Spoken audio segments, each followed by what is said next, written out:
I'm back in the sewing room today, and I'm continuing on with the autumn braided table runner, and I have before me two that I've pieced together with their borders attached. And today I'll show you how to create a quilt sandwich and do a little bit of quilting, and I'll work on the one with the dark brown borders. So let's get started. Here's the fabric that I chose for the back of the table runner. You'll need 1 to 2 yards. I'm using 2 yards today, and that way I will have just one piece of fabric that'll cover the entire table runner. You can use 1 yard, you'll just have to piece together the backing. You'll need 1 to 2 yards of fusible fleece or the batting of your choice. I like this Thermolam Plus from Pellon. And again, just as with your backing, you'll need 1 to 2 yards, and today I'm going to be using 2 yards of the fleece. To determine the size to cut your backing fabric, simply place your table runner on top of your backing fabric and have the backing fabric extend about 2 inches on each side and each end. I've placed my ruler with the 2-inch mark at the edge of my table runner. I'll use my scissors to give it a little snip, and then I'll actually finish by tearing the fabric. Since it's such a long piece of fabric, it's a little bit easier for me to do it that way.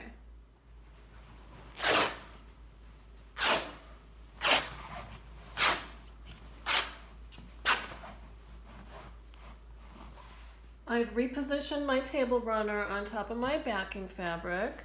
I have my ruler placed at the 2-inch mark on the bottom, and I'll go ahead and use my rotary cutter this time.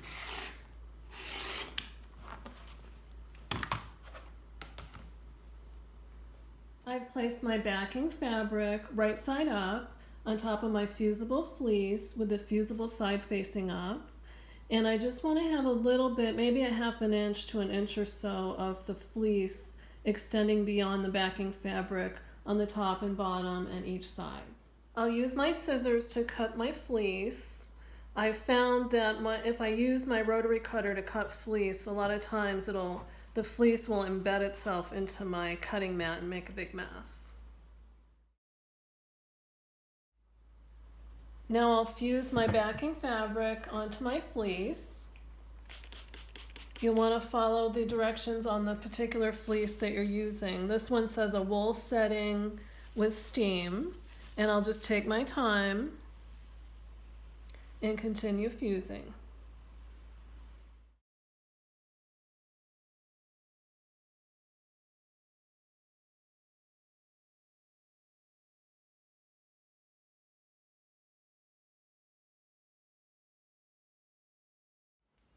Now my fabric is fused to the fleece. I'll use my scissors and trim away the excess fleece even with the backing fabric. And you can use your rotary cutter here if you prefer.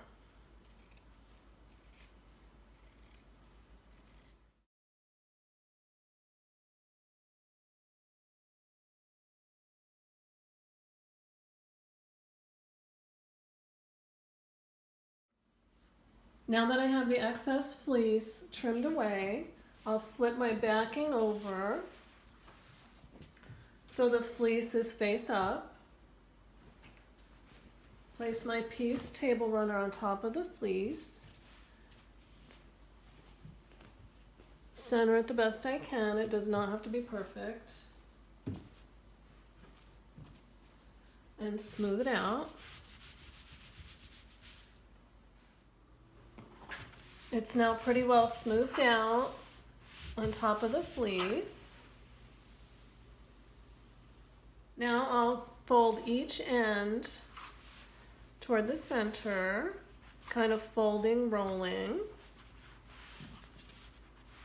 I'll repeat that on the other end.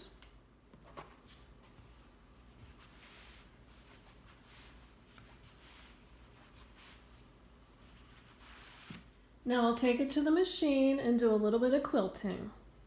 I really like straight line quilting, so I'm going to quilt straight lines on my 2-inch strips, and I have chosen this gold thread, and I have changed my needle, I have changed my presser foot, and I have my quilting gloves on. So again, just some straight line quilting.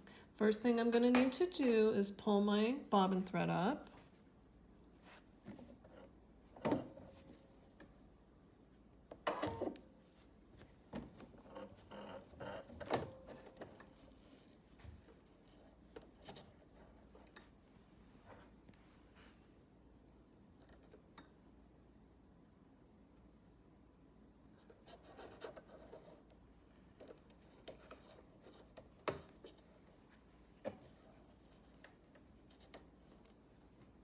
It's a little hard for me to do that with my gloves on, but I managed.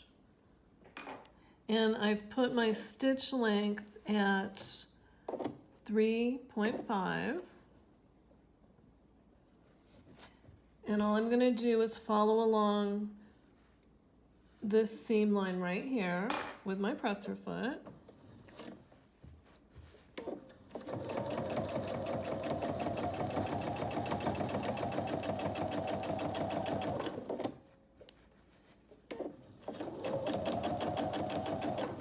And I'm just keeping the fabric taut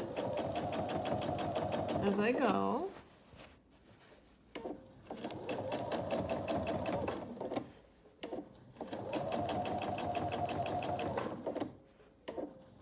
And I'm going to stop right at the end. That looks pretty good. And I'll pivot. And you can see the quilting line here. And I'll just do, I think, like 3 stitches. Reposition.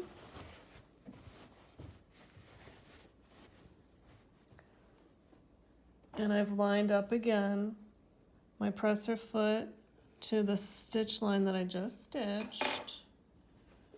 And I'll go back the other way.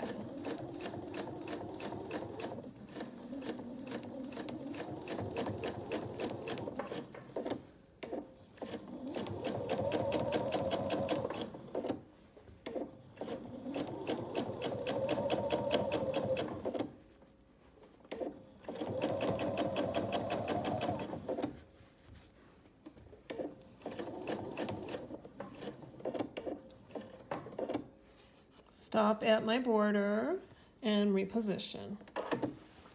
And I'll try to do stitch in the ditch here. And it's again like 1, 2, 3, reposition.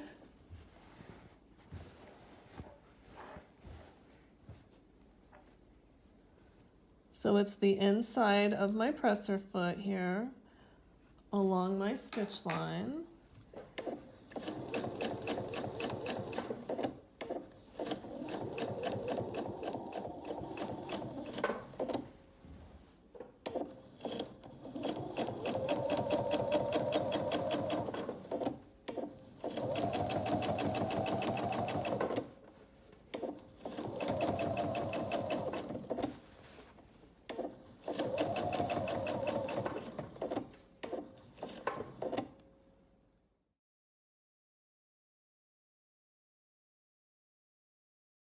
So I've reached the end of my strip. I don't want to cut my thread off. So now what I'll do is I will stitch in the ditch down here, and I will continue quilting this direction, the same as I did over here.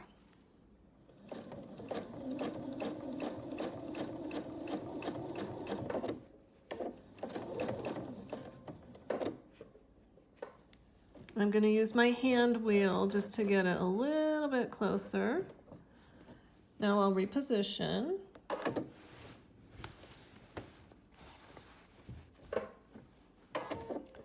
Do my 3 stitches and reposition. Now I'll be stitching in this direction here.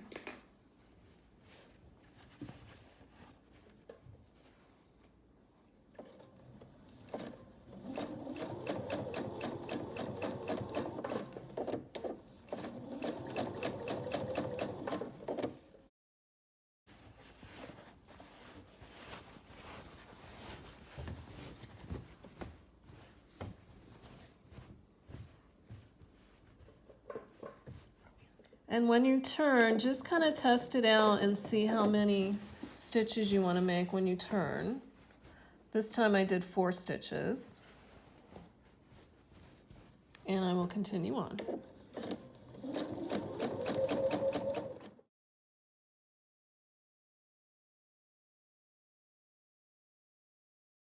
I finished with my second strip, so I'll just go ahead and tie off. so I can show you another quilt stitch.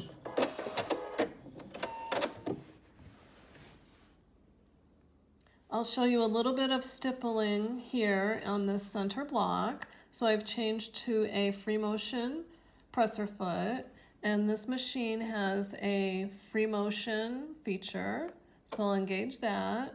And the first thing I need to do is pull up my bobbin thread.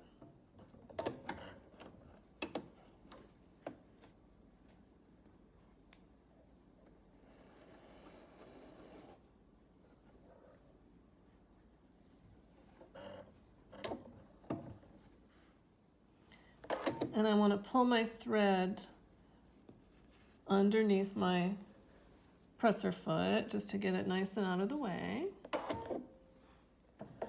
So I'll just begin, and it's kind of not the easiest thing in the world, but you just kind of move and do circles. My stitches will not be even because I haven't done this in a while. And I just meander around. Once you get into a groove, it's kind of relaxing. The thread is actually kind of hard to see, which is kind of a good thing when your stitches aren't perfectly even.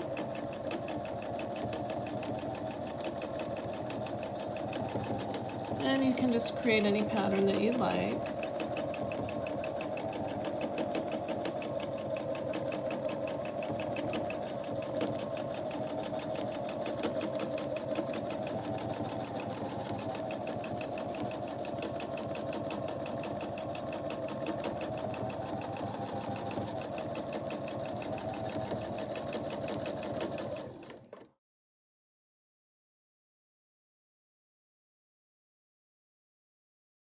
Now I'll go ahead and tie off my thread.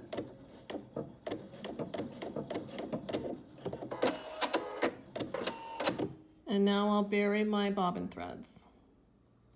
Here's the thread and the bobbin thread from when I started on my strip. I'll be using this self-threading needle.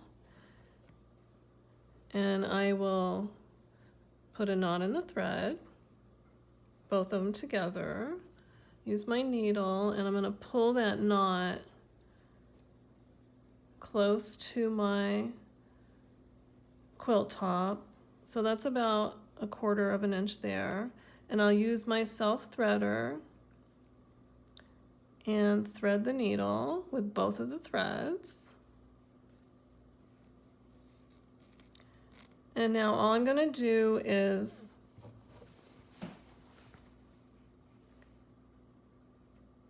put my needle in, and I just don't want to go all the way to the back, so I just check it.